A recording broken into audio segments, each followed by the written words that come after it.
नमस्कार दोस्तों, मैं विकास शाक्य एक बार फिर से आप सबका स्वागत करता हूं अपने चैनल पर। और आज हम डिस्कस करने जा रहे हैं अष्टावक्र गीता चैप्टर नंबर 18 के 5 श्लोक। श्लोक नंबर 91, 92, 93, 94 एंड 95।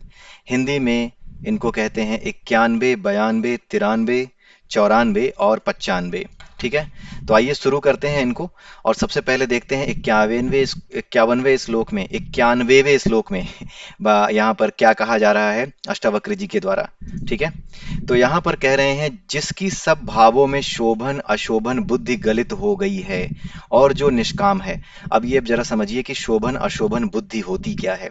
शोभन और अशोभन अगर आप ये देखें तो शोभन मतलब अच्छा और अशोभन मतलब जो कुछ बुरा हो। तो यहाँ पर फिर से क्या आ गया, दो चीजों के बीच विकल्प की बात आ गई कि क्या अच्छा है क्या बुरा है, कौन सी चीज को हम जीत कहते हैं, कौन सी चीज को हार कहते हैं, कौन सी चीज सुख देती है, कौन सी चीज दुख देती है। जहां पे दो अपोजिट चीजें आमने सामने आए वहां पर क्या होता है, वहां पर विचार होता है कि क्या मैं ये करूं तो अच्छा रहेगा या ये ना करूं तो अच्छा रहेगा, या ये कर दूं तो अच्छा होगा, ये कर दूंगा तो बुरा कहा जाएगा। ये अच्छे और बुरे का विचार ये उस आदमी के अंदर होता है जो अभी ज्ञानी नहीं है, जो अभी अज्ञानी है। अभी वो अपने आप को खोज रहा है, वो अज्ञानी है। हम सब अज्ञानी हैं, सब अपने आप को खोजते हैं, इसमें कोई बुराई नहीं है। कोई ज्ञानी नहीं है इस संसार में, जो हो जाता है इस संसार में नहीं दिखता, फिर वो लोगों के बीच भी नहीं रहता। इस संसार में अज्ञानी ही अज्ञानियों के बीच रहते हैं। हम सब अज्ञानी हैं, इस बात को, इस सत्य को हमें मान लेना चाहिए। और जितने भी ज्ञानी हैं वो आपसे दूर हो जाते हैं, वो शांत हो जाते हैं। तो यहाँ पर यही बताया गया है कि जो ज्ञानी है वो अच्छे और बुरे इस तरह की बुद्धि उसकी चली जाती है। इस तरह से उसकी बुद्धि काम नहीं करती कि क्या अच्छा है और क्या बुरा है, क्योंकि वो जानता है कि कुछ अच्छा और कुछ बुरा नहीं है। बेसिकली प्रकृति में जो गुण हैं, प्रकृति के जो तीन तत्व हैं, सत रज और तम, जो गुण हैं उन तत्वों में से एक तत्व जो होता है वो सत रज और तम गुण होता है।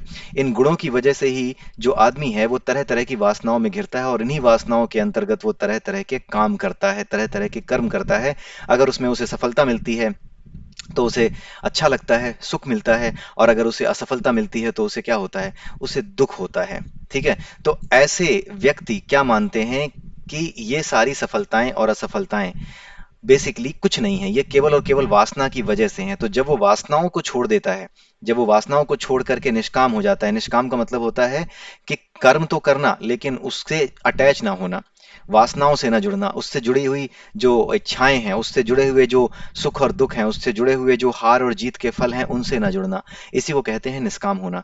तो जो व्यक्ति ना तो अच्छे और बुरे में है कि ये कर दूंगा तो अच्छा हो जाएगा, वो नहीं करूंगा तो अच्छा नहीं होगा, ये सारी चीजें उसकी समाप्त हो जाती है। क्यों? क्योंकि वो इन चीजों को जान जाता है कि ये सब अच्छा बुरा केवल और केवल वासनाओं की वजह से है।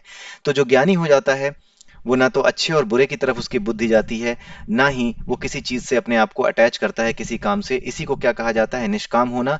और इसी चीज को कहा जाता है बुद्धि का गल जाना। यानी बुद्धि किसी भी तरीके से किसी अच्छी चीज से नहीं जुड़ती, बुरी चीज से नहीं जुड़ती, वो बेसिकली फैल जाती है, अच्छे और बुरे दोनों दोनों को एक्सेप्ट कर लेती है। जैसे यहाँ पे हम एक्सेप्ट कर रहे हैं कि सब कुछ इस संसार में, इस प्रकृति में जो प्रकृति के नियम है उसके अनुसार चल रहा है, इसलिए अच्छा बुरा कुछ नहीं है, सब कुछ उसी में फैला हुआ है। ये पूरी सृष्टि उसी से बनी हुई है। हर अच्छी और बुरी चीज, हर चीज का अस्तित्व इस सृष्टि में है। ना तो कोई चीज इससे अलग हो सकती है, ना कोई चीज इसमें ऐड की जा सकती है। ठीक है, तो यही चीज बताई जा रही है कि जो व्यक्ति ऐसा होता है वही शोभायमान है, ऐसे ही व्यक्ति को इज्जत मिलती है। आप जानते हैं कि ऐसा व्यक्ति जो भी होगा, जो कि बिल्कुल शांत रहता है किसी भी परिस्थिति में, उसको आप इज्जत देने ही लगते हैं, वो आपके समाज के बीच में सम्मान पाता ही है। ठीक है, और ऐसा आदमी, एक बात और लिख दी है कि ऐसा आदमी चाहे वो भिखारी हो या राजा हो, दोनों ही स्थितियों में ऐसा आदमी जिसका ऐसा स्वभाव है उसे इज्जत मिलती ही मिलती है। बहुत से ऐसे लोगों को आपने देखा होगा कि जीवन भर उन्होंने बहुत पैसे कमाए, अचानक से उनके दिमाग में आया वैराग, उन्होंने वैराग्य ले लिया। तो वैराग्य लेने के बाद उन्होंने जब सन्यास ले लिया, तो सन्यास लेने के बाद वो क्या हो गए, उनके पास वो राजकाज नहीं रह गया जो पहले हुआ करता था। लेकिन जब उन्होंने राजकाज छोड़ा, जब उन रुपयों पैसों को, उस धन को, उस महल को छोड़ा, तो क्या उनकी इज्जत कम हो गई? नहीं, बल्कि उनकी इज्जत और बढ़ गई। तो चाहे वो राजा हो चाहे वो भिखारी हो, लेकिन जो इस तरह से रहता है, जो इस तरह का ज्ञानी है कि अच्छी और बुरी चीज दोनों को एक्सेप्ट करके चलता है कि ये तो ऐसे होंगी ही, ये चीजें तो ऐसी सामने आएंगी ही। क्यों? क्योंकि यही प्रकृति का नियम है। कोई व्यक्ति मेरा सम्मान नहीं करता, क्यों करेगा? वो प्रकृति के अनुसार इस तरीके से बना ही है कि उसे आप में अच्छाई नहीं दिख रही है, क्योंकि वो किसी वासना से घिरा होगा, या आप किसी वासना से घिरे होंगे जो ऐसा सोच रहे होंगे कि वो तो मुझ में अच्छा देख ही नहीं पाता, या वो किसी वासना में घिरा होगा कि आप में अच्छा वो देख ही नहीं पाता। कहीं ना कहीं उसका अटैचमेंट होगा, कहीं ना कहीं उसका स्वार्थ आपसे सिद्ध नहीं हो रहा होगा, तो वो अटैच होगा अपने अज्ञान से, वो अटैच होगा किसी वासना से, जहां पे उसका स्वार्थ आपसे सिद्ध नहीं हो रहा होगा, तो वो आपको इज्जत नहीं देगा। तो ये प्रकृति का नियम है। प्रकृति के जो तीन गुण हैं, उन्हीं तीन गुणों के अंतर्गत ये जो नियम है यही फॉलो होता है, और इसी वजह से व्यक्ति ऐसा करता है। तो इसीलिए अच्छे और बुरे व्यवहार को, सुख और दुख हर चीज को, हार और जीत हर चीज को जो ज्ञानी है वो स्वीकार कर लेता है। ठीक है। बेसिकली जिस किताब से मैं ये पढ़ा रहा हूँ वहां पर भी एक बड़ा अच्छा एग्जाम्पल मुझे मिला। उस एग्जाम्पल में क्या दिया हुआ था, उस वहां पर त्रिवेणी संगम की जो है एक तरीके से एनोमली, उसका एक सिनोनिम, जो एक तरीके से आप ये कह सकते हैं कि उसकी उपमा दी गई है। उपमा का मतलब होता है, उपमा हिंदी वर्ड है, उसका मतलब होता है किसी चीज से कंपेयर करके एक एग्जाम्पल सामने रखना। तो यहाँ पर मनुष्य के स्वभाव को ना त्रिवेणी संगम की तरह बताया गया है। त्रिवेणी आप जानते हैं प्रयागराज में है, भारत के अंदर एक प्रदेश है, उसका नाम है उत्तर प्रदेश, उसके अंदर एक जिला है प्रयागराज, जिसको इलाहाबाद के नाम से जाना जाता था पहले, और अब जो है अब प्रयागराज कर दिया गया है। इसको इसको इसका सही नाम वापस मिल गया है प्रयागराज। और प्रयागराज में ही त्रिवेणी संगम होता है। त्रिवेणी संगम में तीन नदियां हैं, गंगा है, यमुना है और सरस्वती है। ठीक है। तो ये जो तीन नदियां हैं, इनमें गंगा और सरस्वती दिखती हैं, गंगा और यमुना दिखती हैं, सरस्वती नहीं दिखती। तो ये जो तीसरी नदी है ना सरस्वती, इसकी तुलना की गई है चेतना से। गंगा और यमुना की तुलना की गई है शरीर और मन से। ठीक है, शरीर प्लस मन से। यानी इन दो नदियों की तुलना ऐसे की गई है कि आदमी जो है वो शरीर और मन के स्तर पे रह जाता है। लेकिन तीसरी एक नदी और है जिसे हम क्या कहते हैं, चेतना। तो बहुत से लोग केवल शरीर और मन पे ही टिके रह जाते हैं, उसी की स्टडी करते हैं, उसी को समझने की कोशिश करते हैं, और ये मान लेते हैं कि आदमी का अगर मन कर रहा है कि वो अपनी पसंदीदा चीज खाएगा, तो ये तो स्वाभाविक है। वो ये मान लेते हैं कि ये नेचुरल है, कोई भी इस तरह से बिहेव करेगा। इसीलिए हर तरह की जो वासनाएं हैं हमारे अंदर, उनसे छूटने का आज का जो मनोविज्ञान है वो कोई उपाय नहीं सुझा सकता। आज के समय में जो फिलोसोफर हैं, जो वैज्ञानिक हैं, जो मनोवैज्ञानिक हैं, वो ऐसा कोई उपाय नहीं सुझा सकते जो आपको वासनाओं से दूर करने में सहायक हो। वो आपको इस तरह से सिखाएंगे चीजें कि आप एक काम करो, जो है ना, और अमीर बनने के लिए क्या करना चाहिए ये देखो, क्योंकि आपकी इच्छा है कि आप बड़े से बड़े आइलैंड पे घूम के आओगे, बड़ा से बड़ा आइलैंड खरीदोगे, आप बहुत अमीर बनोगे। तो वो इन इच्छाओं को ऐसे नहीं सोचते कि हाँ ये इच्छाएं आदमी को बेसब्रा बना रही हैं। बनने में बुराई नहीं है कि बहुत बड़ा इंसान बनो, लेकिन बेसब्रा होना, इसके लिए गलत तरीके अपनाना, दूसरों को ठगना, दूसरों के अधिकारों का हनन करना। कोई दूसरा आगे बढ़ रहा है तो उसके आगे बढ़ने के रास्ते में रोड़े लगा करके, केवल इसलिए कि ताकि आप अपने आप को अच्छा दिखा सको, इस तरह की चीजें करना, ये गलत है, ये बेसब्री से आता है। ये सारा व्यवहार बेसब्रों का, अज्ञानियों का, मूर्खों का व्यवहार होता है कि हाँ भाई दूसरा आगे बढ़ रहा है, उसको टांग मार के गिराओ पहले, तभी मैं आगे बढ़ पाऊंगा। ये जो व्यवहार है, ये जो चीजें हैं, ये इसी वजह से आई है क्योंकि आज का मनोविज्ञान ये समझाता है कि आपकी ये इच्छाएं जो आपके अंदर हैं, वो केवल आपके अंदर नहीं है, वो सभी के अंदर है, वो यही संसार है। इसी तरीके से ये चलता है। आप कुछ बुरा नहीं कर रहे, अगर आप चाहते हैं कि ज्यादा पैसे कमाओ, तो बुरा क्या कर रहे हो? बुरा तो नहीं सोच रहे हो, लेकिन वो ये नहीं बताते कि आपका बेसब्रा होना बुरा है। ये लाइन एक बताना बताना वो भूल जाते हैं कि आपका बेसब्रा होना बुरा है, आपका गलत तरीकों को अपनाना बुरा है। तो उससे कैसे छूटा जाए, कैसे धैर्य रखते हुए आगे बढ़ा जाए, कैसे पेशेंस रखते हुए आगे बढ़ा जाए, इन चीजों के बारे में ना समझाना, ये बुरा है। इसीलिए ये संसार ये मानता है कि ये जो चीजें हैं जिसके पीछे मैं भाग रहा हूं, वो बिल्कुल यथार्थ हैं, उनके पीछे भागना बिल्कुल स्वाभाविक है, और कोई समस्या नहीं है इसमें। समस्या इसमें है कि अगर कोई आपको कमाने से रोक रहा है, या कोई इस तरह की बात कर रहा है कि पेशेंस रखो, तो वो कमजोर और हारा हुआ इंसान है। इस तरह की बातें करना, इस तरह की चीजें समझाना, ये गलत है। और इसी वजह से ये संसार इतने पैसे कमाते हुए भी, इतनी तरक्की करते हुए भी, आज के समय में एक विनाश के दरवाजे पे खड़ा है, जहां बड़े बड़े देश जिन्होंने बड़े बड़े आविष्कार किए, वही इस पूरी धरती को खा जाने लायक काम कर रहे हैं। ठीक है। तो ये सब इसी वजह से होता है क्योंकि हमारी धारणा ये बन चुकी है कि हमारा मन, हमारा मोह इन चीजों से कभी छूटा ही नहीं जा सकता। यही जो विचार है ना कि इस मन से, इस मोह से छूटा ही नहीं जा सकता, और छूटा नहीं जा सकता तो एक काम करो कि अपने मोह को, अपने मन को, जितना मन में जितनी इच्छाएं हैं उनको जी सको, उसके लिए आपको क्या चाहिए? पैसा। तो इसे कमाने का जरिया खोजो, टैक्स को बचाने का, उसको चोरी करने तक के जरिए खोजो, कैसे आप लॉजिकल लगो, कैसे आप सही लगो, उन चीजों के तरीके खोजो। तो ये सारी चीजें जो करते हैं लोग आज के समय में, उसी वजह से संसार में भ्रष्टाचार है, और उसी वजह से लोग बेसब्रे हैं। और इस तरीके से पाश्चात्य सभ्यता ने जो हमें मनोविज्ञान दिया, इस तरीके से हमारे दिमाग में घुसा दिया गया है कि हम अपने इस ज्ञान का, इन नहीं, अपने इस ज्ञान का बिल्कुल सम्मान नहीं करते, क्योंकि हमें ऐसा लगता है कि ये सारी चीजें ना हमें भिखारी बना के छोड़ेंगी। हमें लगता है कि ये सब चीजें केवल और केवल भगवान पे भरोसा करके पूरे दिन भजन करने का नाम है, और ये सब आलसियों और हारे हुए लोगों का काम है। और यही मेंटेलिटी जो लोग आध्यात्मिक नहीं हैं या जो लोग इन चीजों पे ध्यान नहीं देना चाहते, उनकी यही मेंटेलिटी है। उनके हिसाब से ये चीजें आदमी को निकम्मा, नाकारा और आलसी बनाती हैं। एक ऐसा आदमी जो केवल राम नाम भजने में, भगवान का नाम भजने में यकीन करता है और सोचता है सब हो जाएगा। ये उनकी थिंकिंग है कि ऐसा ही आध्यात्म हमें बना देता है, आलसी, निकम्मा और नाकारा बना देता है। यही गलतफहमी जो दूर नहीं हो रही है हमारे समाज में, उसी की वजह से आज हमें ये देखना पड़ रहा है, ये दिन देखना पड़ रहा है कि जो है ये सारी चीजें हम जैसे बहुत ही सिंपल और बहुत ही ऐसे लोग जिनको कुछ नहीं पता, जिनको कोई नहीं जानता, हम जैसे लोग जिन्हें कुछ भी नहीं पता है, कुछ नहीं जानते हैं, जिस किसी तरीके से भगवान की कृपा से ये चीजें समझ में आने लगी हैं। जरा जरा से मतलब कोई लोग, कुछ लोग आते हैं, जरा से चीजों को समझने की कोशिश करते हैं, उल्टे सीधे सवाल पूछते हैं, उल्टी सीधी बातें करते हैं, हम पर हंसते हैं, लेकिन फिर भी हम जानते हैं कि ये चीजें सत्य हैं। किसी भी तरीके से इनको आगे भेजो, चाहे कोई कितना भी हंसता रहे, कितने भी पत्थर फेंकता रहे, लेकिन फिर भी इस सच्चाई को आगे रखो, ताकि आज नहीं तो कल हमारे मरने के बाद ही सही हो सकता है कि इसमें से 10% भी किसी को समझ में आ गया तो भी ये जीवन जो था ये सफल हो गया। ये भगवान की सेवा हमने अपनी कर दी और अपना काम इस शरीर में रहते हुए, इंसान के शरीर में रहते हुए जो करना चाहिए वो हमने कर दिया। मरते समय कोई अफसोस ना हो, बस इसलिए ये काम हम कर रहे हैं। ठीक है, तो आई होप कि आपको ये श्लोक समझ में आया होगा और आप अपने कर्तव्यों को, आप अपने आपके जो निर्धारित कर्तव्य हैं उनको आप समझ रहे होंगे कि हमें क्या करना है और क्यों ऐसा कर रहे हैं हम, और क्यों हम बिल्कुल परेशान हुए बिना, भले ही कोई हमें देख रहा हो ना देख रहा हो, जान रहा हो ना जान रहा हो, हमारे वीडियोस पर आकर के उल्टे सीधे कमेंट करता हो, कोई फर्क नहीं पड़ता।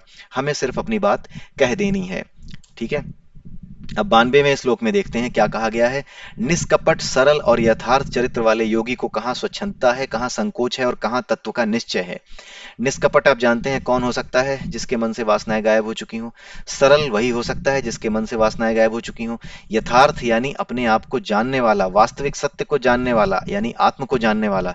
ऐसा व्यक्ति जो आत्म को जानने वाला है, उसका चरित्र, उसका जो चरित्र होता है, ऐसे चरित्र वाले योगी को कहाँ स्वच्छंदता, यानी वो स्वच्छंदता नहीं खोजता, वो स्वतंत्रता नहीं खोजता। उसे पता है कि मैं स्वभाव से ही स्वतंत्र हूं। अगर आपको ये पता चल जाए कि आप तो पहले से ही स्वतंत्र हो, आप ही अपने आप को गुलाम मान रहे हो, जैसे ये उनकी बात हो रही है जो ज्ञान में आगे बढ़ना चाहते हैं, ये उनकी बात नहीं हो रही जो कि ज्ञान में आगे नहीं बढ़ना चाहते, केवल और केवल मटेरियलिस्टिक चीजों को ही सब कुछ समझते हैं, उनके लिए नहीं हो रही। ये उनके लिए हो रही है जो संसार से परेशान हो गए, जिन्हें लगता है कि कहीं ना कहीं हमारी स्वतंत्रता बाधित है, हम स्वतंत्र नहीं है। वो जब सोचते हैं कि नहीं हम स्वतंत्र नहीं है, तो इसका मतलब है कि हमारी स्वतंत्रता संसार ने छीन ली है, हम संसार के बंधन में बंधे हैं, इसलिए हम आगे नहीं बढ़ पा रहे। ये सोच भी अंत में गल जानी चाहिए, समाप्त हो जानी चाहिए। क्यों? क्योंकि आप कहीं से किसी से बंधे हुए नहीं हो, आप सिर्फ अपनी इच्छाओं से बंधे हो। जब आप किसी काम के साथ इच्छाएं जोड़ लेते हो तो आप बंध जाते हो। जैसे ही आपने इच्छाएं त्याग दी, वैसे ही आप अपना काम बहुत अच्छे से करते हो। अगर आप केवल पास होने के लिए पढ़ो तो उतना ही पढ़ोगे जितने में पास हो जाओ। अगर एक टॉपर है तो उसके प्रयास उस स्तर के होते हैं कि उसकी टॉप मोस्ट स्थिति ना चली जाए। तो जिस स्तर तक आप सोचते हैं उस स्तर तक ही आप तैयारी करते हैं। जब आप इन सारे स्तरों को पार कर जाते हैं, केवल और केवल अपना 100% देते हैं, तब आप टॉप होने, पास होने, फेल होने, हर चीज से दूर होकर के केवल और केवल जो आप कर रहे हो उसमें परफेक्ट होते हैं। तो आज भले ही आप टॉपर नहीं रहे, कुछ नहीं रहे, कुछ भी ना रहे, हो सकता है कि आप टॉपर ना रहे, हो सकता है आप सिंपल स्टूडेंट रहे हो, 60-70% भी मुश्किल से आते हो, लेकिन उसके बावजूद भी हो सकता है कि आप आईएएस बन जाएं, हो सकता है कि आप संसार में बड़े ही विद्वान फिलोसफर्स और बड़े अच्छे राइटर्स में से जाने जाएं। कोई भरोसा नहीं है क्या हो जाए, केवल और केवल क्या चाहिए, फोकस चाहिए। क्या मिला क्या नहीं मिला, 70% पा गए या 80% पा गए, या फिर टॉप कर गए या नहीं कर गए टॉप, या क्लास में सबसे पीछे से टॉप कर गए, डजेंट मैटर एट ऑल। ये सारी प्रतियोगिताएं, ये सारे द्वंद्व छोड़ दीजिए, इनका कोई महत्व नहीं है।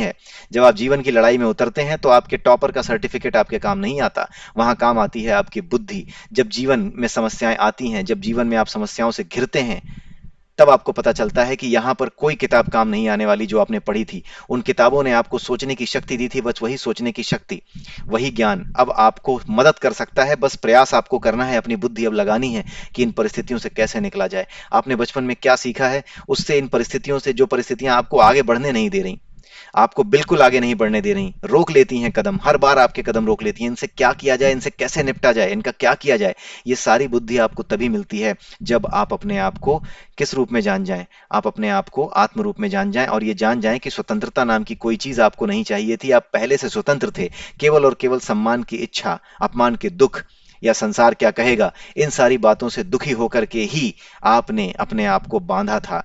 किसी और चीज ने नहीं बांधा था आपको, केवल और केवल इन्हीं बातों ने बांधा था कि लोग क्या कहेंगे, लोगों ने कुछ कह दिया तो क्या होगा। स्वतंत्र आप थे, आपने अपने आप को बनाया गुलाम, आपने ये सोचा कि दूसरे के मन में, दूसरों के प्रति आपका सम्मान ऊंचा रहना चाहिए, दूसरे कुछ आके ना कह जाएं कि अरे तू तो फेल हो गया।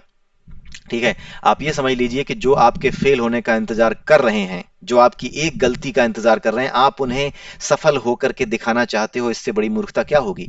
जो आपके एक कदम पे फिसल जाने का इंतजार कर रहे हैं, आप उनको ये दिखाना चाहते हो कि मैं सफल हूं। वो तो आपके फेल होने का इंतजार कर रहे हैं, आप सफल होकर क्यों दिखाना चाहते हो उन्हें। वो आपके मास्टर हैं, वो भगवान है जिसे आपको सफल होकर दिखाना है, उन्हें तो बिल्कुल नहीं दिखाना। उन्हें तो आप किनारे करिए, उनको नमस्कार करिए कि हाँ भाई हम असफल हैं, तुम बड़े बाप के, तुम जाओ भैया, छोड़िए उसको। क्योंकि हर किसी का जीवन एक जैसा नहीं चल रहा। ऐसा नहीं है कि जो व्यक्ति कोशिश कर रहा है उसे हर चीज मिल जा रही है। ये भी मत मानिएगा कि जो आदमी हर तरह की कोशिश कर रहा है, सारी कोशिशें कर चुका, सारे प्रयास कर चुका, उसे मिलेगा ही मिलेगा, उसे सफलता मिलेगी ही मिलेगी। ऐसा भी नहीं है। सफलता जिसे आप सफलता कहते हैं वो सफलता मेटलिस्टिक है। ये मेटलिस्टिक सफलता मिलेगी ही मिलेगी, इस बात की कोई गारंटी नहीं होती। अगर आप अपने 24 घंटे में से 23 घंटे भी काम क्यों ना कर लें, कई बार आपको तब भी हो सकता है असफलता का सामना करना पड़े। आप जाकर के पूछिए उन लोगों से जो आईएएस का एग्जाम देते हैं। कई बार क्या होता है कि प्री निकल गया, मेंस निकल गया, इंटरव्यू में छट गए, और कुछ ऐसे होते हैं कि अगली बार फिर एग्जाम दिया, प्री ही नहीं निकला, और उसके बाद उम्र खत्म हो गई। जरा जा करके पूछिए, उनकी स्थिति देखिए, उनके हालात देखिए, उनसे पूछिए, उनसे सीखिए कि उनका अनुभव कैसा होता है। कभी बैठा करिए ऐसे लोगों के साथ। दिल्ली में अगर आप रहते हैं तो मुखर्जी नगर जाकर के ऐसे लोगों से बात करिए कि सर अब आप क्या कर रहे हैं। कुछ कोचिंग पढ़ा रहे होंगे, कुछ कर रहे होंगे, लेकिन उन्होंने हिम्मत नहीं हारी होगी। उन्होंने, हो सकता है थोड़ी निराशा उनके मन में हो, लेकिन उन्होंने अपने आप को इस कदर इस लायक बना लिया होगा कि वो जीवन से अब लड़ सकते हैं। कम से कम उतनी ऊंचाई पे जहां पे वो जाना चाह रहे थे, वहां ना सही तो कहीं और सही, लेकिन वो पहुंच जाएंगे क्योंकि उनके पास ज्ञान है।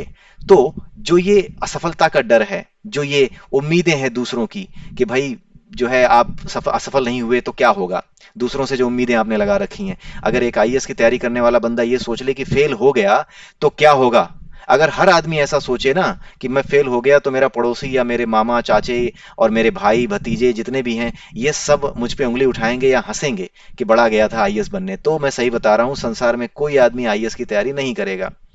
इस देश में कोई आदमी आईएएस तैयारी नहीं करेगा, कोई कुछ बनने का प्रयास नहीं करेगा। इसलिए जो लोग ऐसे होते हैं वो अपने आप को सफलता असफलता, लोग क्या कहेंगे, इन सारी चीजों से क्या कर लेते हैं, ऊपर उठा लेते हैं। तो ये जो स्वतंत्रता है ये आपके पास पहले से है। समस्या क्या है, ये सिर्फ इतनी है कि बांधा आपने है, बांधा किसी और ने नहीं है। इससे जैसे ही आप बाहर निकल जाएंगे वैसे ही आप क्या हो जाएंगे, यथार्थ चरित्र वाले योगी, यानी आत्म को जानने वाले योगी। ठीक है, ऐसे व्यक्ति को कहां संकोच है और कहां तत्व का निश्चय है। कहां संकोच है, यानी कि ऐसे व्यक्ति को संकोच क्यों होगा, क्योंकि संकोच कब करते हैं आप, मैंने अगर ये कह दिया तो कहीं ऐसा ना हो कि जिस चीज को पाने के मैं प्रयास कर रहा हूं उन प्रयासों में कोई बाधा आ जाए या कोई संकट आ जाए, तभी तो संकोच होता है। और कहाँ तत्व का निश्चय है, ये उनकी बात हो रही है जो चाहते हैं कि मैं जो है ना परमात्मा में, ब्रह्म में विलीन हो जाऊं। अब संसार से मैं दुखी हो चुका हूं, अब जो है अपने बीवी बच्चों को छोड़ के कहीं जंगल में जा करके उस तत्व को खोजूं जिसे परमात्मा कहते हैं। लेकिन जो व्यक्ति सही में ज्ञानी है वो जानता है कि परमात्मा जंगलों में, कंदराओं में, गुफाओं में अकेले बैठने में नहीं मिलता।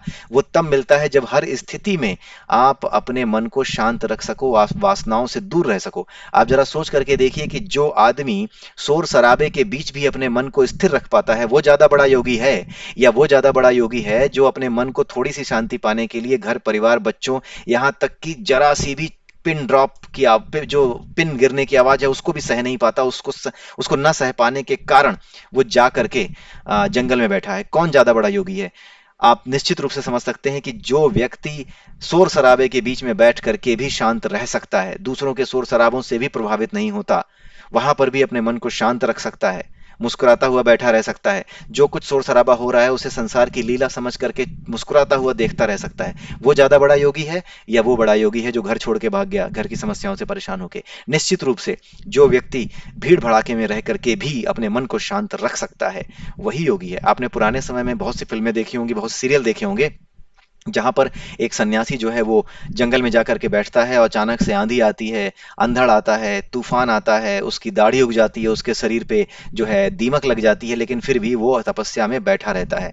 ये इसीलिए दिखाया जाता है कि चाहे कुछ भी हो जाए, जो व्यक्ति किसी भी स्थिति से परेशान ना हो, शांत बैठा रहे, जो लक्ष्य है उस लक्ष्य की तरफ उसका दिमाग लगा रहे, उसकी बुद्धि उसी लक्ष्य की तरफ काम करती रहे, ऐसा व्यक्ति क्या है, ऐसा व्यक्ति ही वास्तविक योगी है। ये इसीलिए दिखाया जाता है, ये इसीलिए बताया भी जाता है कि कि घर छोड़ के भाग जाओगे ना तो इन समस्याओं का क्या करोगे, जंगल में अकेले बैठोगे, शेर आ गया खा गया तो क्या करोगे? क्या शेर से डरना बंद हो गया तुम्हारा? क्या इन चीजों का समाधान करने लायक हो गए हो? क्या अंधेरे में जो डर होगा, जो जंगल में डर होगा, पहाड़ों में जो डर होगा, क्या उस डर पे विजय प्राप्त कर चुके हो? क्योंकि वो डर आपको बाहर नहीं जीतना, वो डर आपको भीतर जीतना है। इसलिए जो व्यक्ति घर परिवार छोड़ करके भाग जाना चाहता है और तब ज्ञानी बनेगा ऐसा सोचता है, तो उसकी सोच गलत है। वो इस जीवन को बर्बाद कर देगा, अपने जीवन को बर्बाद कर देगा। जब तक आपके मन में वो प्रवृत्ति न जागे कि नहीं, मैं घर चला ही नहीं पाऊंगा, ये मेरी प्रवृत्ति का ही नहीं है, मैं कर ही नहीं सकता। ठीक है? जैसे अगर मेरे को लगे कि नहीं यार, ये काम मैंने सीखा ही नहीं है और ना मैं अब ये कर पाऊंगा और ना मेरा मन है, मैं इसमें 100% नहीं दे सकता, तो मैंने नमस्कार किया। जो काम मैं कर सकता था मैंने उस काम के लिए हाँ कर दी और उस काम को पूरा करना शुरू किया धीरे धीरे। ठीक है? तो अगर आपकी प्रवृत्ति ऐसी नहीं है, जैसे गौतम बुद्ध थे, उनकी प्रवृत्ति ही ऐसी नहीं थी कि वो राजकाज चलाएं। ठीक है? वो राजा थे, उन्हें किसी भी जीव का खून निकलते देखना, उसको कष्ट होते देखना पसंद नहीं था। तो युद्ध में वो कैसे शत्रु पे वार करते और कैसे दुश्मन को जो है मार करके गिरा पाते, वो जान रहे थे कि वो नहीं कर पाएंगे, उनकी प्रवृत्ति में ये चीज नहीं है। इसलिए उन्होंने कहा कि नहीं, जब मेरी प्रवृत्ति में नहीं है तो मैं घर बार और ये पूरा का पूरा राजमहल छोड़ करके, संसार को त्याग करके वन में जा रहा हूं। अगर आपकी प्रवृत्ति ऐसी है, भगवान बुद्ध जैसी है, तभी आप समझिए कि आप अपने घर को छोड़कर सही कर रहे हैं। लेकिन अगर आप डर करके घर से भाग रहे हैं कि नहीं, शांति तो इस घर को छोड़ के ही मिलेगी, जिम्मेदारियों से डर करके भाग रहे हैं, तो आप योगी नहीं बन पाएंगे, कभी आप सन्यासी नहीं बन पाएंगे। ठीक है? इस बात को भूल जाइए कि इन चीजों से सन्यास मिलता है। तो ऐसा व्यक्ति कहीं पर भी तत्व का निश्चय नहीं करता। उसे पता है कि तत्व उसके भीतर है और उस तत्व को पाने के लिए उसको क्या करना होगा। जो भी उसके सामने कर्म आ रहे हैं, वो उसके जो कर्म आ रहे हैं वो उसके कर्मों की वजह से ही है। यानी उसको जो ये शरीर मिला है, क्यों मिला है? ये बॉडी हमें तभी मिलती है जब हमारी जो एनर्जी है उस लायक होती है जिस लायक बॉडी हमारे सामने आई है। और इस बॉडी के सामने वही कर्म आते हैं, वही सतरज और तम के नियम के अनुसार वही कर्म आते हैं जिन कर्मों को हम पिछले जन्म में छोड़ आए थे। ठीक है? जैसे अगर अंबानी के घर पैदा होता तो मेरे सामने आने वाले कर्म अलग होते। आज हो सकता है मैं नौकरी ना कर रहा होता सुबह 9 से शाम के 6 की, हो सकता है कि मेरे अंदर लोग नौकरी कर रहे होते। ठीक है? तो अडानी का बेटा होता, किसी और का बेटा होता, बड़े आदमी का, तो कोई और कर्म मेरे सामने होता। लेकिन जिस जीवन में मैं आया हूं, जिस परिस्थितियों में पैदा हुआ हूं, उन परिस्थितियों के अनुसार यही कर्म मेरे सामने आएंगे। और इन कर्मों से नाक मुंह सिकोड़ना ये बिल्कुल शोभा नहीं देता। इसलिए इसको चाहे कितना भी अपमान हो रहा हो, कितना भी आपको लग रहा हो कि आपकी योग्यताओं के अनुसार आपको चीजें नहीं मिल रही हैं, तब भी आपको इन चीजों को सहना पड़ेगा, क्योंकि ये जीवन आपने ही चुना था जो आज आप जी रहे हैं। इसलिए इनको सहते हुए धैर्य पूर्वक आगे बढ़ना ही होगा। यही ज्ञानी का लक्षण होता है। और ऐसा ज्ञानी कभी भी तत्व का निश्चय नहीं करता। वो जानता है कि इस तरह से कर्म करते हुए अपने आप एक दिन आप उस तत्व में, जिसे आत्म कहते हैं, अपने आप उस तत्व में स्थित हो जाएंगे। ठीक है? यही यहाँ पे समझाया गया है। अब अगला श्लोक देखते हैं, 93वां। आत्मा में विश्राम कर तृप्त हुए आशा रहित और शोक रहित ज्ञानी के अंतस में जो अनुभव होता है उसे कैसे और किससे कहा जाए। यहां पर यह बात समझाई गई है, बड़ी सिंपल सी चीज है। यहां पे यह बताया गया है कि जिस आदमी को ज्ञान हो जाता है वो ये बता नहीं सकता कि ज्ञान हो जाने पर कैसा लगता है, किस प्रकार का अनुभव होता है। ठीक है? जैसे मैं आपको एग्जांपल देता हूं, इसके लिए सबसे आसान जो उपनिषद है जो इस चीज की व्याख्या करता है, वो मांडुक्य उपनिषद है। मांडुक्य उपनिषद में चेतना के 4 स्तर बताए गए हैं, जैसे पिछले श्लोक में भी हमने डिस्कस किया था। इसमें ऊपर का स्तर है जागता हुआ, उसके नीचे का स्तर है स्वप्न वाला स्तर, जहां सपने देख रहे हो और सो रहे हो। तीसरा है सोता हुआ, जहां पे सपने नहीं देख रहे हो और सो रहे हो। चौथा है तुरीय अवस्था, यानी कि परमात्मा की अवस्था, जो इन तीनों चेतनाओं को क्या करती है? ऊर्जा देती है। तभी ये तीनों चेतनाएं काम करती हैं, क्योंकि ये तीनों चेतनाएं ही हैं। तभी तो आप सोते हुए, जब आप कुछ महसूस नहीं कर पाते कि आप कहीं हो या नहीं हो, आप हो भी या नहीं हो, आप कुछ महसूस नहीं कर पाते, तब भी आप जीवित रहते हो, आपका शरीर सांस ले रहा होता है। इसी को क्या कहते हैं? ब्रह्मलीन अवस्था कहते हैं। यहाँ पर सोते हुए बिना सपने की जो अवस्था है वही ब्रह्मलीन अवस्था है। निराकार ब्रह्म को पाने के बाद जैसी अनुभूति होती है वो वही अनुभूति है, यानी वो कोई अनुभूति ही नहीं है, आप ऐसे समझ सकते हो। ठीक है? इसीलिए लोग जो सगुण भक्ति वाले हैं, जो इस बात को जानते हैं कि उस अनुभूति में कोई अनुभूति ही नहीं है, बस केवल और केवल आनंद है, बस अपने अस्तित्व में विलीन होना है, उसमें तो हम कुछ पता ही नहीं कर पा रहे, कुछ भी नहीं है, सब कुछ निराकार है। इसीलिए ऐसे लोग क्या करते हैं? भगवान राम की, भगवान कृष्ण की पूजा करते हैं, क्योंकि वो चाहते हैं कि वो उस वैभव को, उस ऐश्वर्य को, उस आनंद को अनुभव भी कर सकें। इसीलिए वो निराकार ब्रह्म से साकार ब्रह्म की ओर जाते हैं, और जो निराकार ब्रह्म की ओर जाना चाहते हैं वो इस स्तर पे अपने आप को छोड़ देते हैं। और इस स्तर में जब वो विलीन हो गए तो दोबारा उनको जन्म नहीं मिलता, वो विलीन हो जाते हैं, अपरा में ही जो ब्रह्म है उसी में विलीन हो जाते हैं। ठीक है? और उसके बाद फिर क्या होता है? जो दूसरे होते हैं वो तुरीय अवस्था वाले, यानी कि परमात्मा की जो परम अवस्था है उसके करस्पॉन्डिंग जो बॉडीज होती हैं, जो परम ऊर्जा के सापेक्ष जो शरीर होते हैं, जिन्हें राम, कृष्ण या परशुराम या जितने भी ईश्वर के अवतार हुए, जिन्हें इनके नाम से जाना जाता है, वो उस ऊर्जा के साथ रहना चाहते हैं, उसके साथ आनंद प्राप्त करना चाहते हैं, उस आनंद को देखना चाहते हैं, लगातार कर्म करते रहना चाहते हैं, सेवा करते रहना चाहते हैं ईश्वर की। तो इसीलिए वो उस तरफ जाते हैं जिसे भक्ति योग कहते हैं। ठीक है, तो मांडुक्य उपनिषद में यही बताया गया है कि जब आप यहां पे होते हैं स्वप्न की अवस्था में, तो आप जान नहीं पाते कि आप सपना देख रहे हैं। होता है ऐसा, कभी नहीं होता कि आप ये जान पा रहे हो कि सपने देख रहे हो, लेकिन ज्ञानी ये जानता है कि वो सपने देख रहा है। जो व्यक्ति सो रहा होता है उसको पता ही नहीं चलता वो कहाँ है, लेकिन ज्ञानी ये जानता है कि वो सो रहा है। क्यों? क्योंकि अपने आप को ना वो यहाँ पे, ये जो लास्ट वाली स्टेज है ना, यहाँ सेट कर लेता है। जब वो यहाँ सेट कर लेता है, तो जैसे इन स्टेट्स को आप नहीं जान पाते ना कि आप इस स्टेट में हो, वैसे ही जब आप इस स्टेट में आते हो तब भी आप इस स्टेट को नहीं जान पाते कि आप इस स्टेट में हो, यानी आप आत्म को जान चुके हो। यही सत्य है।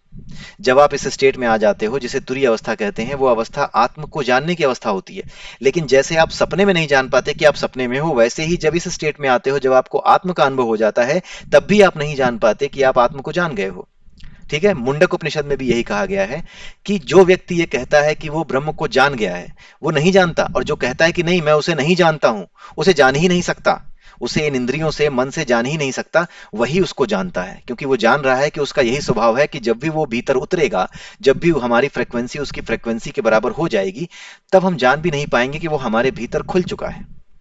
यही सत्य है। और इसी वजह से मुंडक उपनिषद की ये जो लाइन है कि जो व्यक्ति जानता है, कहता है कि वो ब्रह्म को जानता है, वो असल में नहीं जानता, और जो कहता है कि मैं नहीं जानता, वही असल में जान रहा होता है।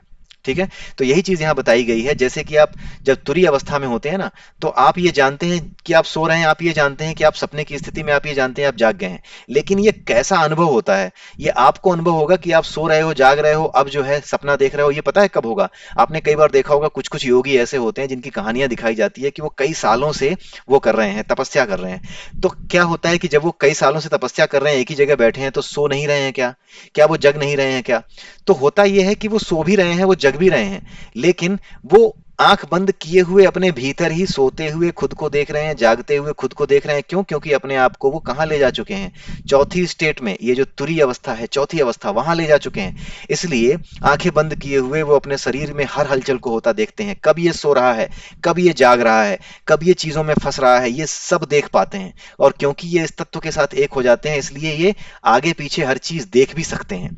कारण ये है कि ये जो पूरी प्रकृति है, ये सिर्फ और सिर्फ ये 24 तत्व ये गुण नहीं रखती, ये ज्ञान भी रखती है। इसके पास ज्ञान भी होता है। ठीक है, जैसे एक सिंपल सा एग्जांपल लीजिए, जब आपकी बॉडी बनती है या कोई वायरस आता है आपकी बॉडी में, तो वो क्या बनाता है? प्रोटीन बनाता है। या आप जब माँ के गर्भ में होते हो तो क्या होता है? माँ के गर्भ में प्रोटीन बनना शुरू होता है। और वो प्रोटीन कैसे बनता है? एक होता है mRNA और एक होता है tRNA। ठीक है, अगर आपने वो पढ़ा हो, बायोलॉजी पढ़ी हो, साइंस पढ़ी हो, तो आपको पता होगा कि mRNA और tRNA दो चीजें होती हैं। ये राइबो न्यूक्लिक एसिड होता है, न्यूक्लियस एसिड होता है। इसमें क्या होता है? mRNA का मतलब होता है मैसेजिंग आरएनए, यानी जो कि ये इंफॉर्मेशन रखता है कि किस तरह से प्रोटीन बनाना है। और ट्रांसफर आरएनए क्या होता है? ट्रांसफर आरएनए वो कच्चा माल जो होता है प्रोटीन बनाने के लिए, वो एक जगह से दूसरी जगह ले जाता है। क्या ये किसी साइंटिस्ट ने खोजा है? नहीं, ये इस प्रकृति में अपने आप हो रहा है। यानी प्रकृति स्वयं इस बात का ज्ञान रखती है कि हमारा निर्माण कैसे करना है। यही जो शक्ति है, जिसको साइंस ये mRNA और tRNA के नाम से बताता है कि ये खुद ही प्रोटीन का निर्माण कर रहा है, इसी शक्ति को आध्यात्मिक भाषा में ब्रह्मा कहा जाता है। ब्रह्मा कहा जाता है, यानी कि जो सभी जीवों का निर्माण करने वाले हैं, उसी को ब्रह्मा कहा जाता है। उसी की शक्ति जो mRNA और tRNA के माध्यम से प्रोटीन का निर्माण कर रही है, उसी को ब्रह्मा कहते हैं। ठीक है, जो रक्षा कर रही है उसे विष्णु कहते हैं, और जो विनाश कर देती है उसे, उस शक्ति को क्या कहते हैं? महेश या भगवान शिव कहते हैं। ठीक है, तो ये सारी चीजें आपने समझ ली होंगी कि ये ज्ञान भी अपने पास रखता है। तो इसी तरीके से जब कोई व्यक्ति तुरीय स्थिति में आ जाता है, तो वो इस पूरे ज्ञान को भी न केवल सोते जागते इन चीजों को देख पाता है, बल्कि वो जुड़ जाता है। क्योंकि तत्व के स्तर पे तो सब एक ही हैं, तो ये महत तत्व बन जाता है, महान तत्व बन जाता है, ये परमेश्वर के स्तर का तत्व बन जाता है। क्योंकि वो अपने आत्मा को जान जाता है। जब वो उस स्तर का तत्व बन जाता है, जब उसकी फ्रीक्वेंसी परमात्मा की फ्रीक्वेंसी के बराबर हो जाती है, दोनों जब सुपर इम्पोज कर जाती हैं, तो होता क्या है? तो यही होता है कि वो सारे ज्ञान जितना भी संसार में है वो अपने आप उसके भीतर प्रकट हो जाता है। जो भी वेद हैं, पुराण हैं, जो भी उसने नहीं पढ़े हैं कभी, उनमें लिखी हुई बातें भी, उनमें बताई गई बातें भी, उनका जो एसेंस है वो समझने लगता है, उसको पता चल जाता है। वेद व्यास ने भी जब ये सब लिखा था तो वो बहुत बड़े योगी थे। उन्होंने अपने अनुभव के आधार पर ही इन सारी चीजों को सामने रखा। उनके पास ये सारा ज्ञान कहाँ से आया? उनको यही सारे तत्व, इसे जो परमात्मा तत्व कहते हैं, वो उनके भीतर स्थित हो गया। जब वो उनके भीतर स्थित हो गया तो सारा ज्ञान खुल गया। उन्होंने सारे ज्ञान को, वेदों के पूरे ज्ञान को 4 भागों में बांट दिया। जो पहले से अवेलेबल था, दूसरे लोगों के माध्यम से चला आ रहा था, उसको उन्होंने बांट दिया 4 भागों में। तो इस तरीके से उन्होंने 4 वेद लिखे और बाद में जो है उन वेदों की टीकाएं लिखी गई, उन वेदों पे उपनिषद लिखे गए, शंकराचार्य जी ने ये सब किया। तो ये सारी चीजें सामने आई। ठीक है? तो यही चीज यहाँ पे बताई जा रही है कि जब आप उस स्टेट में होगे ना, जिसे कहते हैं कि परमात्मा या आत्म के स्टेट में पहुंच जाना, तो आप जान भी नहीं पाओगे कि आप उस स्टेट में हो। आप केवल अपना काम कर रहे होगे, बस एक अनुभव होता है। आपको ऐसा लगता है कि पता नहीं क्या हो रहा है, मैं कर तो नहीं रहा हूं लेकिन हो मेरे माध्यम से ही जा रहा है। मैं ऐसा कैसे कह सकता हूं, क्या मैं इतनी बड़ी बात कह सकता था? इस तरह के विचार मन ही मन आते हैं और आपका अहंकार अपने अंदर ही दब जाता है, क्योंकि आप जान जाते हैं कि कोई ऐसी चीज है जो कि आपके भीतर से काम कर रही है। और जैसे ही आपको ये अनुभव होता है, आप शांति से बैठ जाते हैं। जो कुछ सामने आता है उसे करते हैं। शांति से बैठने का मतलब ये होता है कि आप प्रयास करना बंद कर देते हैं। सामने से जो चीज आई उसके लिए जो डिसीजन लेना है, उस डिसीजन के लिए आप अपने आप को समर्पित कर चुके होते हैं उस शक्ति को जिसे परमात्मा कहते हैं। और उसके बाद आपके अंदर अपने आप जो विचार आते हैं, किस तरह से एक्शन लिया जाए, ये जो विचार आते हैं, यही विचार क्या बन जाते हैं? ईश्वरीय सत्ता के द्वारा होने वाले कर्म बन जाते हैं। और ऐसे ही लोग क्या बन जाते हैं? महात्मा बन जाते हैं। ऐसे ही लोग क्या बन जाते हैं? ऐसे ही लोग योगी, ध्यानी बन जाते हैं। और इस तरह के लोग जो है भविष्यवाणियां करने लगते हैं, बातें बताने लगते हैं कि क्या होगा आगे, पीछे क्या था, ये चीजों को जान जाते हैं। आगे आने वाले समय में कब तक ये चीजें रहेंगी, कब तक नहीं रहेंगी, क्या होगा क्या नहीं होगा, ये इन सारी चीजों को समझ जाता है। ठीक है? तो लेकिन इस अनुभव को ना वो बता नहीं सकता, क्योंकि सामने वाले को भी इसी स्तर पे होना पड़ेगा। एक आदमी का ही पूरी दुनिया में इस स्तर पे आना इतना मुश्किल है। तो आप सोचिए कि आप वो आदमी हो और सामने भी अगर आपके ऐसा ही आदमी बैठा हो, तो ये कितनी विरली घटना है, ये कितनी rarest of the rare incident है। इसीलिए जब ये बातें आप किसी को समझाते हो तो सामने वाला या तो आपके ऊपर हंसता है या मुस्कुरा रहा होता है, या जब आपके सामने से हटता है तो पीछे जाकर अपने दोस्तों के बीच में कहता है, ये तो भैया निकल लिए, पता नहीं क्या बातें करते हैं बेवकूफ आदमियों की तरह, क्या बात बोलते हैं, बेवकूफ हैं, गधा है, पता नहीं क्या है, मूर्ख है, पता नहीं किस तरह की इसकी बुद्धि हो गई है। ऐसी बातें वो करते हैं। ये स्वाभाविक है, इससे डरने की जरूरत नहीं है, यही होता है। आप इसे स्वीकार कर लीजिए, इससे चिढ़ने की जरूरत नहीं है। अगर आपने ये सब चीजें अनुभव की हैं, किसी के सामने ये बातें आपने रखने की कोशिश की और यदि वो आप पे हंसा, तो उसे हंसने दीजिए, क्योंकि यही सत्य है कि जिस फ्रिक्वेंसी पे आप हो, जब तक वो उस फ्रिक्वेंसी पे नहीं है सामने वाला, तब तक वो नहीं समझेगा। आप अगर एक दुष्ट हो तो सामने वाला आपकी बातें ही समझेगा। अगर आप एक शरीफ इंसान हो, सामने वाला डकैत है और आप उसको समझाएं कि भैया क्यों ऐसा करते हो, देखो बुरा करोगे तो बुरा होगा, वो कहेगा भाई चुप रहो, सिर में दर्द हो रहा है। उसे सिर में दर्द होगा। जो डाकू है, जो भ्रष्टाचारी है, उसे सदाचार की बातें सुन करके सिर में दर्द होगा, टपक टपक आवाज होगी उसके दिमाग में, उसका सिर फट जाएगा थोड़ी देर में और थप्पड़ मार देगा आपको। तो इस वजह से क्या है कि ऐसे लोगों से अपने आप समझ जाइए कि ये प्रकृति का नियम है। आप किसी को समझा नहीं सकते, जो अनुभव आपको हुआ है वो किसी को बता नहीं सकते। ये केवल और केवल अनुभव किया जा सकता है। सामने वाला भी जब उसी स्तर पे हो तभी वो अनुभव कर पाएगा, तभी वो समझ पाएगा कि आप क्या कह रहे हो, नहीं तो नहीं समझ पाएगा। ठीक है? आई होप कि आपको ये समझ में आया होगा कि हम क्या कहना चाह रहे थे यहाँ पर। और आइए अब आगे देखते हैं 94वें श्लोक में। जो सोया हुआ भी सुसुप्त नहीं है और सपने में भी सोया हुआ है, जागृत में भी जागा हुआ है, जागृत में भी नहीं जागा हुआ है, यानी जगते हुए भी नहीं जागे हुए के बराबर है, वही धीर पुरुष क्षण क्षण तृप्त है। अभी इसकी डिस्क्रिप्शन हमने देखी कि जो व्यक्ति सोते हुए भी नहीं सो रहा है, क्योंकि वो तुरीय अवस्था में जा चुका है, वो आत्म को जान चुका है, वो बिल्कुल तुरीय अवस्था पे है, तो सोते हुए भी वो नहीं सो रहा है। अभी हमने इसको समझा।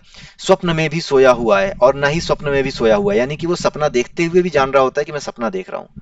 जागृत में भी नहीं जागा हुआ है। इसका मतलब क्या है कि वो जाग रहा है, वो तरह तरह के काम कर रहा है, लेकिन वो ये समझ रहा है कि ये मैं नहीं कर रहा हूं, ये प्रकृति के जो तत्व हैं, ये जो प्रकृति के गुण हैं, इन गुणों के अंतर्गत ही सारे काम हो रहे हैं।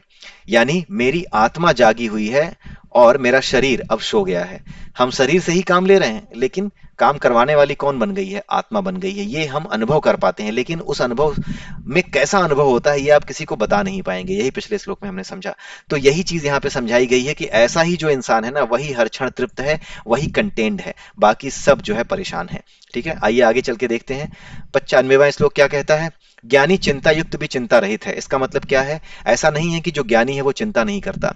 अज्ञानी भी चिंता करता है, ज्ञानी भी चिंता करता हुआ दिखाई देता है, लेकिन दोनों में फर्क क्या होता है? अज्ञानी को चिंता खाती है, ध्यान से समझिएगा, अज्ञानी को चिंता खाती है। जैसे ऑफिस में कोई काम अटक गया, या फिर कोई काम आपको दिया गया था वो हो नहीं रहा, कोई समस्या आ गई, कोई जिम्मेदारी आपके ऊपर थी, तो जो अज्ञानी होता है उसको चिंता खाने लगती है। जब उसको चिंता खाने लगती है तो वो क्या करता है? उस चिंता से भागने लगता है। उस चिंता से भागने में वो ये खोजता है कि सबसे पहले तो ये देखूं कि क्या ये जिम्मेदारी किसी और के सर पे डाली जा सकती है। तो वो जिम्मेदारी किसी और के सर पे डालने का प्रयास करता है, ब्लेम गेम खेलता है। ठीक है, ये अज्ञानी के लक्षण होते हैं। लेकिन जो ज्ञानी होता है वो चिंता पे वार करता है, वो चिंता पे हमला करता है, वो चिंता को दूर करने के लिए उपाय करता है। उसके सामने भी जब बातें आती हैं तो भी कहता है, अरे यार ऐसा कैसे हो गया, तुम लोगों ने ये क्या किया, हम लोगों ने ये क्या किया, हमसे ऐसी गलती कैसे हो गई, तुमसे ऐसी गलती कैसे हो गई, आओ इसका उपाय निकालें, आओ कुछ करें। वो उस चिंताग्रस्त करने वाली चीज पे हमला करता है। लेकिन जो जिसके ऊपर चिंता हमला कर देती है वो कहता है, मैं बीमार हो गया हूं, मैं नहीं कर पाऊंगा, मैं जा रहा हूं सोने। ठीक है सर, मैं तो बीमार हो गया सर, मेरे से ये काम नहीं होगा। या फिर मैं देखूं किसी और पे डाल सकता हूं, सर उसने गड़बड़ कर दिया था, उसकी वजह से हुआ, मैंने तो कुछ नहीं किया था। ये अज्ञानता के लक्षण है और ये 99% लोगों के साथ होता है। इसमें चिंता करने की कोई बात नहीं है, ये स्वभाव है, स्वाभाविक है। इसमें कोई बुराई नहीं है कि आप गलती करते हैं, बुराई इसमें है कि आप इन गलतियों को सुधारने के जरा से भी प्रयास नहीं करते हैं। इसमें गलती है, इसमें बुराई है, क्योंकि आप सिर्फ अपनी गलतियों से दूर नहीं भाग रहे, आप अपने चरित्र को भी, आप अपने कैरेक्टर को भी चिंता में डुबाने वाला बना रहे हैं। चिंता को नष्ट करने वाला, चिंता से लड़ने वाला बनने के बजाय आप चिंता आपके ऊपर हावी हो जाए, आप ऐसे बन रहे हैं, तो इसका क्या लाभ है? ठीक है, इसीलिए कहा गया है कि ज्ञानी जो है वो चिंता युक्त भी चिंता रहित है, यानी कि वो चिंता पे हमला करता है, वो चिंता में डूब नहीं जाता। चिंता रहित होने का मतलब है कि चिंता नहीं कर रहा है, यानी चिंता पे हमला कर रहा है। वो समस्या जो आई है वो चिंता की तरह है, उस पे हमला कर रहा है, यानी उस चिंता से दूर है, वो उस चिंता को अपना काम समझ करके बस कर रहा है। ठीक है, उस पर हमला कर रहा है। इंद्रियों सहित भी इंद्रिय रहित है। इसका क्या मतलब है? इसका सीधा सा मतलब है, इंद्रियां, जैसे एक इंद्रिय ले लेते हैं, जीभ है। अज्ञानी भी खाना खाता है, ज्ञानी भी खाना खाता है। ऐसा तो है नहीं कि ज्ञानी खाना ही छोड़ देता है, इंद्रियों का इस्तेमाल छोड़ देता है। लेकिन अज्ञानी बिना भाव के उसको खिलाया चला जाता है। जैसे किसी को जीभ जो है, किसी की जीभ ज्यादा चटकारे लेती है तो वो तब तक खाता जाएगा जब तक को उसको कोई बीमारी ना हो जाए। उसको जो है किसी दिन जो है कोलेस्ट्रॉल ना बढ़ जाए, किसी दिन उसका शुगर ना हाई हो जाए और वो बीमार ना पड़ जाए, तब तक वो इसी तरीके से खाता रहेगा। लेकिन ज्ञानी जो होता है वो जानता है कि इस तरीके से नहीं खाया जा सकता। खाने के लिए नहीं जीना है, जीने के लिए खाना है। ज्ञानी खाने के लिए नहीं जीता, ज्ञानी जीने के लिए खाता है और अज्ञानी खाने के लिए जीता है। यही अज्ञानी और अज्ञानी में फर्क है, इंद्रियों के स्तर पर। तो अगर कोई ज्ञानी है वो जानता है कि जो पिज्जा है उसमें एक स्वाद है, लेकिन उस स्वाद से पेट नहीं भरता। उसे पता है कि स्वाद जो है इस इंद्रिय का काम है, लेकिन इस स्वाद को उसी स्तर पर रखो, उतने ही स्तर पर रखो जितने में कि स्वाद की पूर्ति हो जाए। उसे बिना वजह भकोसो मत कि खाते जाओ, पेट भर लिया है। स्वाद की चीज से पेट नहीं भरा जाता। स्वाद की चीज से आपका मन कर रहा है, आप स्वाद लीजिए, लेकिन उस अभ्यास में लगातार बने रहिए जिस अभ्यास से स्वाद से मुक्ति मिल सके। चाहे वो ज्ञान योग हो, चाहे कर्म योग हो, भक्ति योग हो, ध्यान योग हो, कोई भी एक मेडिटेशन कीजिए, किसी भी तरह के एक योग में रहिए, लेकिन इस स्वाद से दूर होने का प्रयास करिए। अचानक से छोड़ने से स्वाद नहीं छूटता। आप ये कहो कि कल से जो मुझे चिकन अच्छा लगता है कल से मैं छोड़ दूंगा, ना ना, ऐसे नहीं छूटता। ये छोड़ा नहीं जाता, ये छूटता है। कैसे छूटता है? अभ्यास से। जैसे आप कहो कि कल से मैं गाड़ी चलाऊंगा, ऐसा कभी कह पाते हो? आज आपके पास गाड़ी आई, आज आप ठीक से नहीं चला पा रहे थे, आपने क्या आप कह सकते हो कि कल से मैं ठीक से चलाऊंगा, सही से क्लच ब्रेक सब सही से इस्तेमाल करूंगा? आप ये कह ही नहीं सकते। क्यों? क्योंकि आपको पता है कि बिना अभ्यास के परफेक्शन नहीं आएगा। उसी तरीके से जब आप चिकन छोड़ने की बात करते हो, मटन छोड़ने की बात करते हो, या कोई भी स्वादिष्ट चीज छोड़ने की बात करते हो जो स्वाद के लिए अच्छी है, ठीक है, जब उसकी बात करते हो तो ये अचानक से नहीं छोड़ी जा सकती। यहीं पे लोग गलती करते हैं कि कल से एकदम छोड़ दूंगा, 5 दिन बाद फिर से क्रेविंग होती है, फिर से खा जाते हैं आप। इसका रीजन यही है, आप एकदम से अगर नहीं छोड़ पा रहे हैं मत छोड़िए। Just keep following the other path, जो दूसरा पाथ है उस पाथ में अपने आप को पकड़ लीजिए, अभ्यास कीजिए। भक्ति योग का, ज्ञान योग का, ध्यान योग का, किसी एक का अभ्यास कीजिए। धीरे धीरे अपने आप आपको पता भी नहीं चलेगा ये छूट जाएगा। इसकी क्रेविंग मारना जरूरी है, इसका खाना छोड़ना जरूरी नहीं है, इसकी क्रेविंग छोड़ना जरूरी है। आपको क्रेविंग यानी जो वासना है, इसकी जो क्रेविंग होती है उसको तोड़ना है, ना कि खाना छोड़ना है। भोजन को तो छोड़ दे पर नहीं भूले स्वाद, ये अज्ञानी होता है। जिसने भोजन को छोड़ दिया लेकिन स्वाद नहीं भूल पा रहा, उसके छोड़ने का कोई फायदा नहीं है। इसीलिए इस तरीके से नहीं छोड़िए, ये गलत तरीका है। अगर आपको छोड़ना भी चाहते हैं, आप सोचे कि बस आज से छोड़ दिया, आप फिर पकड़ लेंगे, गारंटी दे रहा हूं, आप फिर पिए, आप फिर जो है करेंगे। आप धीरे धीरे धीरे धीरे करके आगे बढ़िए, धीरे धीरे धीरे करके अपने आप, जैसे आप आध्यात्म में आगे बढ़ेंगे वैसे धीरे धीरे धीरे करके ये छूटता चला जाएगा। आपको छोड़ना नहीं पड़ेगा और आप किसी को बता भी नहीं पाओगे कि आपने छोड़ कैसे दिया। आपको पता भी नहीं चलेगा और आप समझा भी नहीं पाओगे कि छोड़ कैसे दिया। साधु बन गया क्या, एकदम से छोड़। उन्हें ये लगता है कि इसने जबरदस्ती छोड़ा हुआ है और इसके मन में क्रेविंग तो हो रही होगी, इसीलिए वो चिढ़ाते हैं, जबकि उन्हें ये पता ही नहीं चल सकता, वो इस स्तर पे होते ही नहीं जो जान सकें कि इसका अनुभव कैसा होता है, कि क्यों कल तक जो आदमी चिकन खा रहा था आज उसकी जो है महक आते ही उसको उल्टी आ जाती है, अंडे देखते ही उसे उल्टी आ जाती है। क्यों ऐसा होने लगा वो एक्सप्लेन भी नहीं कर सकता और वो भी समझ नहीं सकते। लेकिन ये आप अपने स्तर पे जान सकते हैं, आप अनुभव कर सकते हैं, केवल आप केवल मुस्कुरा सकते हैं और आप सरेंडर कर जाएंगे कि भाई मैं नहीं समझा सकता, बस मैं नहीं खाऊंगा। बस इस स्तर पे आप आ जाएंगे। यही समस्या होती है कि लोग ये सोचते हैं कि ये चीजें टेक्निकल हैं, मैकेनिकल हैं। मैकेनिकल नहीं है, ये सारी चीजें अभ्यास पर आधारित हैं। जैसे आप गाड़ी चलाना सीखते हैं, आपको पता नहीं चलता कि किस दिन आप परफेक्ट हो गए, आपको वो समय वो दिन याद ही नहीं आएगा जिस दिन आपने परफेक्टली गाड़ी पहली बार चला दी। ठीक है, यही चीजें होती हैं। ठीक है, तो यहां पर यही बताया जा रहा है कि बुद्धि होने के बावजूद भी बुद्धि रहित है। ठीक है, कौन सी बुद्धि, सांसारिक बुद्धि। सांसारिक बुद्धि कौन सी बुद्धि, वासनाओं वाली बुद्धि। तो वो बुद्धि का इस्तेमाल करता है, लेकिन उसकी बुद्धि अब आत्मा की तरफ से आ रही होती है, उसको उपाय जो है उसकी आत्मा यानी परमात्मा सुझा रहा होता है कि ये कर।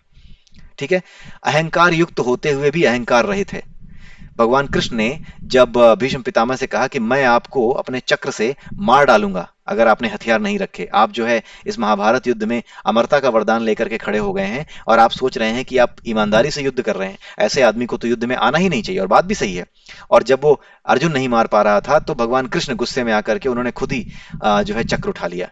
तो यहाँ पे क्या था कि मैं आपको मार दूंगा। देखने में ऐसा लग रहा है कि अहंकार दिखाई दे रहा है भगवान कृष्ण का, लेकिन ये अहंकार होते हुए भी, दिखते हुए भी कि ये अहंकार है, फिर भी वो अहंकार नहीं है। क्यों? क्योंकि वो ये सब करने में समर्थ हैं, तो उन्हें अहंकार दिखाने की आवश्यकता नहीं है। अहंकार वही दिखाता है जिसमें सामर्थ्य नहीं है। जो, अगर मेरे हाथ में बंदूक है और सरकारी आदेश भी मिला हुआ है कि जो आदमी बकवास करे ना उसको गोली मार देना, जो आदमी तुम्हारी बात ना माने उसको गोली मार देना, तो मुझे किस बात का डर, मुझे क्या अहंकार दिखाना है? मुझे अहंकार दिखाना ही नहीं है। मैं तो शांति से खड़ा रहूंगा, जय श्री राम, आगे बढ़ रहे हो भाई मत बढ़ो, नहीं मानोगे, ढाए गोली मार दी, खत्म।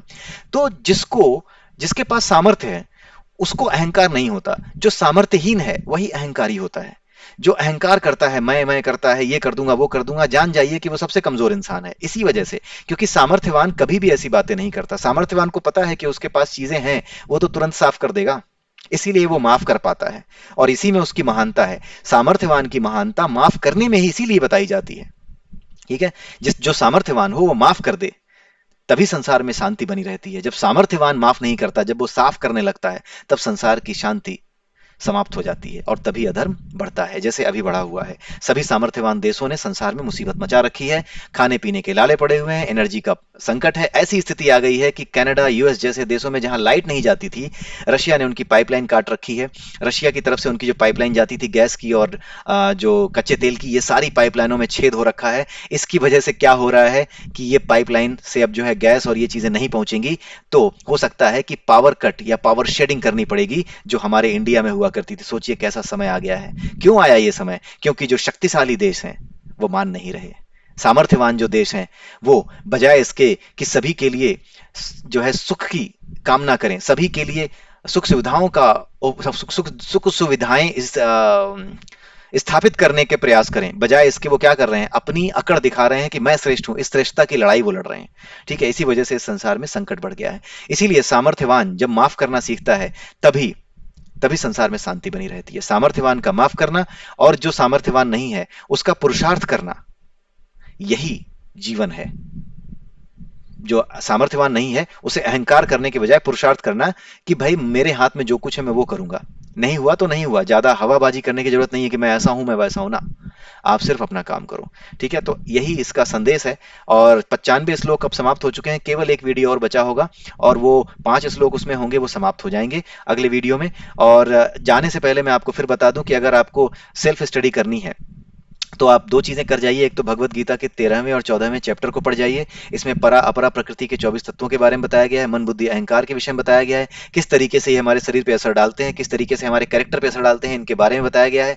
ये सब चीजें अगर आप पढ़ जाते हैं, समझ जाते हैं, तो कोई भी ग्रंथ आप पढ़ें उठा करके, आपको आसानी होगी, इतनी समस्या नहीं होगी चीजों को समझने में। उसके अलावा केन, मुंडक और मांडुक्य उपनिषद की जानकारी भी यदि आप ले लेते हैं, उन्हें भी आप पढ़ जाते हैं, तो चीजें काफी आसान हो जाएंगी। लेकिन हर बार की तरह इस बार भी मैं आपको बता दूं कि ये सारी चीजें जो आप खुद से पढ़ जाते हैं वो गुरु का रिप्लेसमेंट नहीं है।